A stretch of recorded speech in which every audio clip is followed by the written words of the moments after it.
SER Podcast. Hola, buenos días. La izquierda ha vuelto al poder en Brasil. Lula da Silva ya es de nuevo el presidente del gigante de América Latina. Prometo manter, defender y cumplir la Constitución, observar las leyes, promover o bem geral do povo brasileiro, sustentar a união, a integridade e a independência do Brasil. Es una de las primeras imágenes del año y es de gran simbolismo. Lula asume el cargo justo el día en que se cumplían 20 años de su primera toma de posesión. Ante la presencia de casi 20 jefes de Estado y de Gobierno de todo el mundo, incluido el rey Felipe VI, Lula se ha comprometido a reconstruir Brasil y a sanar, decía, todas las heridas que se han abierto en la sociedad de su país. Que asumo compromiso de, junto con el pueblo brasileño, reconstruir el país y hacer nuevamente un Brasil de todos y para todos. 300.000 personas escucharon este discurso de Lula. Estuvieron reunidos todos los representantes del Estado menos uno, el presidente saliente Jair Bolsonaro. Gillian Ayala, buenos días. Hola Sastre, buenos días. Bolsonaro decidió no ir a la toma de posesión de su sucesor. De hecho, ni siquiera estaba en Brasil, así que no le entregó a Lula la tradicional banda presidencial. Lo hizo finalmente una representación del pueblo brasileño y así comienza un nuevo mandato con varios retos encima de la mesa. Además de la reconstrucción de la sociedad brasileña, el nuevo presidente va a tener que hacer frente a la crisis económica, a la aguda fragmentación política que hay en las instituciones. Lucas Font. La toma de posesión de Lula da Silva ha sido el punto de partida de un mandato en el que el nuevo presidente deberá lograr un equilibrio entre la inestabilidad económica y la inversión en políticas sociales. No puede haber lugar para tanta desigualdad. No puede haber lugar para tanta desigualdad, ha dicho Lula, quien tiene como principal objetivo acabar con el hambre en el país, que afecta a más de 30 millones de personas. Otro de los retos de Lula será la preservación del Amazonas y reducir las desigualdades raciales y de género. Y todo con un parlamento fragmentado en el que deberá cosechar apoyos para sacar adelante sus propuestas, también entre los partidos conservadores. El fracaso de sus promesas electorales aumentará el riesgo de inestabilidad política en un país fuertemente dividido y en el que el bolsonarismo sigue teniendo una presencia importante tanto en las cámaras legislativas como a nivel estatal y local. España espera poder fortalecer ahora los lazos diplomáticos y económicos con Brasil porque, según el ministro de Exteriores, ahora los dos países comparten una misma agenda política. Álvarez, desde Brasilia, en declaraciones a Televisión Española. Se abre una nueva etapa para Brasil con, de nuevo, el presidente Lula al frente. Y esto supone compartir una agenda del gobierno de Brasil con el gobierno de España, una agenda que cree en la justicia social, en la igualdad, en el feminismo, en la defensa del medio ambiente y la biodiversidad. Esto en Brasil, de donde viene, por tanto, la primera imagen, una muy potente imagen simbólica políticamente esta mañana. Pero los otros tres puntos de actualidad internacional a esta hora están en el Vaticano, en China y en Ucrania. Rusia ha vuelto a bombardear esta madrugada infraestructuras estratégicas y energéticas de Kiev. Las sirenas antiaéreas han sonado toda la madrugada hasta que un misil, lo que acabamos de escuchar, logró impactar finalmente a las afueras de la capital. A lo largo del fin de semana, Ucrania asegura haber derribado más de 45 drones kamikazes dirigidos hacia Kiev, Dnipro y las inmediaciones del Donbass. En el Vaticano esta mañana se va a abrir la capilla ardiente para despedir al Papa emérito Benedicto XVI. En queste ore invochiamo la sua intercessione. Ayer el Papa Francisco oraba por él en el primer Ángelus del año. Se espera que unas 35.000 personas al día pasen por la Basílica de San Pedro para despedirse de él. El funeral será el próximo jueves, día 5. Será la primera vez en la historia que un Papa presida el funeral de su antecesor. Y hoy además se va a celebrar otro funeral, el de Pelé, que falleció el pasado jueves en Brasil. Todo esto mientras en China sigue el caos en los hospitales y en las funerarias por el aumento de contagios por coronavirus. Francia se ha unido a los países que, como España o Italia, le van a pedir una prueba negativa a todos los turistas chinos que entren al país. El gobierno de Macron también le ha pedido a la Unión Europea que generalice esta medida. En España hoy va a ser día de ir comprobando los precios. Es el primer día laborable del año con las medidas anticrisis del gobierno en vigor. Este lunes, en los supermercados, las panaderías, los mercados, se va a notar mucho más que ayer la rebaja del IVA. Algunos alimentos como el pan, la leche, los huevos, las frutas y las verduras se va a notar básicamente porque hoy es día de apertura. Se mantiene la rebaja del abono transporte y en la electricidad y el gas. En cambio, el descuento de 20 céntimos por litro de combustible ya solo se va a aplicar a los transportistas y el cheque de 200 euros por familia para la cesta de la compra se podrá solicitar a partir del mes que viene, el 15 de febrero.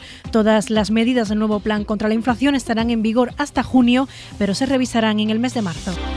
Por la economía vamos a seguir con el relato de este primer lunes del año festivo en cinco comunidades. Hoy es fiesta en Andalucía, en Aragón, en Asturias, en Castilla y León y también en la región de Murcia. Para el resto, pues es día de volver al tajo, de retomar las tareas pendientes que empezamos el año pasado, pero que se han quedado atascadas. Por ejemplo, algunos proyectos del Gobierno. Sobre todo en materia laboral. El Ejecutivo empieza 2023 sin haber podido cerrar un acuerdo para reformar las pensiones, tampoco para la próxima subida del salario mínimo y sigue atascado el pacto de rentas. Vamos a hacer balance con Elsa Llorente. Yolanda Díaz acabó el 2022 con tarea pendiente. A la negociación del SMI, retomaremos las negociaciones probablemente ya cuando empiece el año. Ya ha empezado el año y tiene sobre la mesa subir el salario mínimo e intentar un acuerdo con patronal y sindicatos. Las posturas están lejos, los empresarios han propuesto un 4% de aumento y los sindicatos no quieren oír hablar de una cifra menor del 8,2%, pero el Gobierno confía en el pacto. Nadia Calviño, vicepresidenta económica. Que ahí hay una horquilla dentro de la cual yo confío en que podamos llegar a ese acuerdo con los agentes sociales. La reforma de las pensiones también quedó pendiente. Escrivá comprometió con Bruselas tenerla cerrada al terminar 2022, pero la propuesta de aumento del periodo de cómputo para calcular la cuantía de la pensión la tiene bloqueada. Ni empresarios ni sindicatos están de acuerdo y tampoco la parte morada del Gobierno. Esto no es recuperar derechos, es recortar derechos. El departamento de Yolanda Díaz tampoco ha sido capaz aún de cerrar el llamado Estatuto del Becario y no ha tenido éxito con sus demandas de sentar a los agentes sociales a que negocien un marco general para subir salarios. Y otra cosa, el pacto de rentas. El Gobierno sigue confiando en resucitarlo y poder llegar a un acuerdo con los agentes sociales. En este contexto importan las previsiones económicas que para este año no son buenas, por lo menos las del Fondo Monetario Internacional, que, por decirlo de alguna manera, siguiendo su escuela, su tradición, también este año es bastante pesimista. La mitad de la Unión Europea puede entrar en recesión. Ese es el pronóstico que ha hecho la gerente del FMI, Kristalina Georgieva, en una entrevista a la CBS esta noche. 2023 va a ser un año duro, decía. Estados Unidos puede ser el único que evite la recesión, pero va a tener que seguir subiendo los tipos de interés y la economía china va a caer. El resultado de todo esto, según el FMI, va a ser que sea devastador para casi todas las economías del planeta, sobre todo las que tengan más deuda. Con esta previsión, que es la que hace cada año el FMI, que ya decimos suele ser siempre en este ámbito, en este contexto no demasiado optimista, hoy nos vamos a fijar en el mercado de la vivienda. Nos hemos preguntado qué puede pasar este año que empieza, 2023, en España. En este caso, los expertos calculan que el precio va a seguir subiendo, pero va a subir menos. Jordi Fábrega. Los precios de la vivienda seguirán subiendo en 2023, pero menos de lo que lo han hecho el año pasado. La inflación y la subida de tipos están dejando a muchos compradores sin margen para hipotecarse y ante la previsión de que los bancos centrales sigan subiendo los tipos y el Euribor siga el mismo camino, algunos potenciales compradores no tienen más remedio que desplazarse al mercado del alquiler. Aún así, la demanda es alta en grandes ciudades, la oferta limitada y eso empuja los precios, como nos decía Francisco Iñareta de Idealista. La demanda está muy fuerte, no para de crecer. Y a esto se le une una oferta cada vez más reducida, una oferta menguante que además no encuentra reposición. Al final la ecuación es muy sencilla, tenemos menos viviendas y hay más demandantes, pues el resultado es tensión en los precios. En todo caso, los expertos prevén que el Euribor se estabilice cerca de sus actuales niveles, ahora está algo por encima del 3%, aunque el impacto en forma de subida de las cuotas hipotecarias seguirá siendo importante, especialmente durante la primera mitad de 2023. La economía que va a marcar el debate público este año, que es además un año electoral. El coste de la vida ha subido como nunca en las últimas 3 décadas. España sigue sin recuperar los niveles económicos de antes de la pandemia. Tenemos la tasa de paro más alta de la Unión Europea y nuestro país sufre una profunda crisis institucional. Ha sido el primer mensaje del año de Alberto Núñez Feijóo. Se lo colgó ayer en redes sociales. El líder de la oposición habla de 2023 como el año del cambio en España y del PP como un proyecto sin etiquetas que, según él, va a ser capaz de aglutinar a una amplia mayoría. Tenemos por delante entonces un intenso calendario electoral que previsiblemente va a agudizar las diferencias entre los dos grandes partidos. En primavera serán las elecciones autonómicas y municipales y a finales de año las generales. Y mientras tanto, en el Tribunal Constitucional, los 4 nuevos magistrados ya han jurado su cargo este fin de semana ante el Rey y el próximo lunes 9 de enero tomarán posesión después de medio año de bloqueo en el Tribunal de Garantías. Se zanjará así una de las mayores crisis institucionales de la democracia. La economía británica intenta sobreponerse ahora a la recesión y también a las huelgas que llevan meses paralizando algunos sectores esenciales. Todos piden un aumento de sueldo para poder hacer frente a la inflación. Esta semana se espera que vuelvan al paro los trabajadores ferroviarios, los conductores de autobuses, los maestros de Escocia, las enfermeras, trabajadores de ambulancia, también los funcionarios públicos. Nacho Palomo, buenos días. Buenos días. El gobierno británico solo hoy va a tener un respiro. A partir de mañana comienzan los paros en el transporte público y en los funcionarios, que van a durar toda la semana. A partir del lunes 9, las huelgas serán de los profesores en Inglaterra, Gales y Escocia. También se sumarán los sanitarios y conductores de ambulancias. Y para finales de enero, los bomberos. Un mes caliente para el primer ministro Rishi Sunak y donde los sindicatos amenazan con más huelgas y paros el resto del año si no se mejoran las condiciones laborales y salariales de los trabajadores. El 2022 se cerró con protestas y disturbios, lo que ha provocado que Downing Street haya amenazado con nuevas leyes estrictas que limiten las huelgas. El ejército sirio ha denunciado esta madrugada un ataque sobre el aeropuerto de Damasco, que es el más importante del país. Siria acusa a Israel y asegura que el aeropuerto se ha quedado fuera de servicio. Al menos 2 militares han muerto. Laura Prieto. Las autoridades sirias han informado de un ataque al sur de la ciudad y los medios locales hablan de varias explosiones sobre la capital que habrían causado la muerte a 2 soldados y algunos daños materiales sobre el aeropuerto y edificios cercanos a la zona. Siria cree que se trata de un ataque de origen israelí dirigido a puntos bajo el control de milicias iraníes cercanas al grupo terrorista Hezbollah. 2 fuentes de la inteligencia regional, según Reuters, afirman que el bombardeo habría alcanzado un puesto avanzado de estas organizaciones que a consecuencia del caos de la guerra se han expandido por el este y sur de Siria. SER Podcast. En la cadena SER,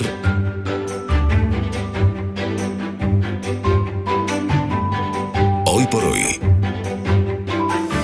Vamos con el primer repaso. Algunas de nuestras emisoras saben que cada mañana conectamos con un par de nuestras cabeceras para que nos cuenten de qué se habla también en los territorios. Esta mañana saludamos desde Radio Valladolid a Eva Marín. Hola Eva, buenos días. Hola, buenos días. Y en Murcia, Lázaro Jiménez. Lázaro, ¿qué tal? Buenos días. Buenos días. Empezamos, Eva, contigo, si te parece, porque hoy decíamos es festivo en varias, de hecho creo que en las dos, ¿no? Tanto en Murcia como en Castilla y León. Lo que ocurre es que allí en Castilla y León es fiesta... ¿Cómo decirlo, Eva? Casi de milagro. Sí, hoy se celebra, por si no lo sabemos todos, la toma de Granada por los Reyes Católicos. Es fiesta en Castilla y León al trasladar a hoy lunes la fiesta de ayer, día 1. Pero durante muchas semanas no iba a ser así. Por el empeño de la Consejería de Empleo, dirigida por Vox y de quien depende establecer el calendario laboral, de celebrar la fiesta del 25 de julio, el Día de Santiago. Ante el malestar suscitado al proponer inicialmente este cambio del día 2 al 25 de julio, pues hubo que hacer otra propuesta, el 24 de abril, lunes, al que se trasladaba la fiesta de la comunidad, que es el domingo 23 de abril.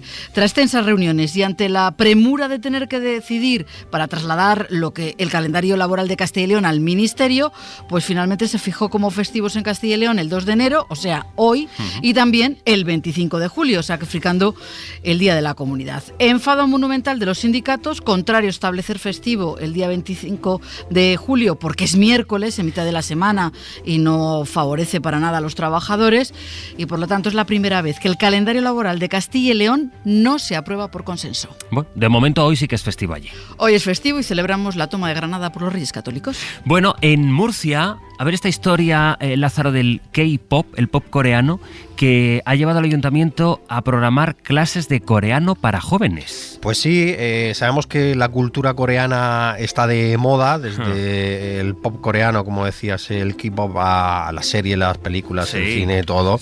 Pues bueno, entre esos propósitos de año nuevo que siempre nos hacemos, que está pues viajar, comer sano, hacer deporte, también podemos aprender coreano para ver si entendemos cosas así. Son BTS, una de las grandes bandas del pop coreano, del K-pop. No tengo ni idea, no me preguntes ni quiénes son estos chicos, ni qué están cantando. Que serán famosísimos, por famosísimos, seguro. Yo no los conozco. Se escapa de nuestro radar, pero es evidente, sí. Yo conocí en su día los Backstreet Boys, toda esta... Sí, pero no cantaban en coreano. No. Bueno, la cosa es que ahora el Ayuntamiento de Murcia viene ya trabajando desde el mes de diciembre, y a partir de de enero va a poner en marcha esos grupos de conversación intercultural en árabe y también en coreano. Se ponía en marcha, decimos, el 22 de diciembre. Las sesiones de conversación van a comenzar ya el 12 de enero. En estos grupos habrá un monitor. En el caso de coreano, será una profesora que ha llegado hace poco, después de estar más de un año, en la Universidad de Seúl. A mí me parece más asequible lo de apuntarse al gimnasio como propósito, pero bueno, oye, todo es ponerse... Bueno, no sé yo qué más difícil. Eva, que es... Pues mira, difícil es también entender lo del metaverso, pero Valladolid está metiéndose ahí, Eva. Sí, la Navidad de Valladolid en el metaverso, y podemos verlo gracias a 3 jóvenes vallisoletanos que han creado el gemelo digital de la Plaza Mayor de Valladolid con sus puestos navideños, su decoración actual, sus atracciones, su iluminación nocturna, su árbol de Navidad. ¿Y cómo han hecho todo esto? Pues lo primero que han hecho ha sido coger los diferentes planos de ese espacio de la Plaza Mayor. A partir de ello han hecho los bocetos con las proporciones lo más correctas posibles para luego modelar todo el espacio en 3D. Luego se dio color a los edificios y se fue montando todo como si fuera un puzzle. Como parte final se hizo la iluminación nocturna con los focos que están puestos en las fachadas, en las casetas navideñas que hay en la Plaza Mayor, con las propias guirnaldas incluso del ayuntamiento que podemos ver en su fachada. Son 3 emprendedores los que han hecho esto posible: Joan Domingo Santamaría, Omar Rabadán y Francisco Javier Cano. Aseguran que este proyecto surgió de la ilusión de posicionar a la capital vallisoletana como marca Valladolid y convirtiéndola en un referente nacional e internacional en el ámbito del metaverso, ya que es la primera ciudad que pone en el metaverso su Navidad. Por cierto, que ya están trabajando en otros proyectos como la Catedral. Metaverso y el coreano. Viene fuerte 2023. Gracias, compañeros. Hasta luego.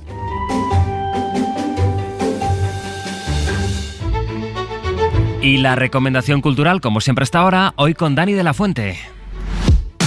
Feliz año, oyentes de Hoy por Hoy. Les deseamos un año lleno de cultura. Regalen libros, regálense libros. Que sigan leyendo este 2023 a Álvaro Pombo, Aramburu, Ray Loriga, Juan José Millás. Un refugio frente a las tragedias colectivas. O Alejandro Zambra. Es muy solitario, la gente que lee, la gente que escribe, gente que sabe estar sola. A Elvira Navarro, Tessa Monfets, Rosa Montero o a Esther López Barceló. Pedro Almodóvar had a movie called Matador. También publican libro Almodóvar y Tarantino. Vayan al cine, vayan al teatro, la danza. Seguimos recomendando disfrutar de la cultura en pantalla grande y en vivo y en directo. Una maravilla de guión y sobre todo es la vuelta de Erice al cine, que yo creo que Erice es marca España. Este año esperamos muchas adaptaciones teatrales de novelas como Los Santos Inocentes, con Javier Gutiérrez, o Romeo y Julieta, Dos familias, con José Luis Gómez y Ana Belén, y obras marcadas por la actualidad. Vayan al circo, que siempre me riñen los del circo, dicen nunca habláis del circo. Por la parte que nos toca, también les recomendamos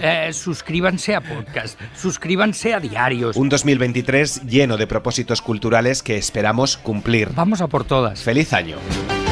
Para no perderte ningún episodio, síguenos en la aplicación o la web de la SER, Podium Podcast o tu plataforma de audio favorita. Cadena SER. La radio.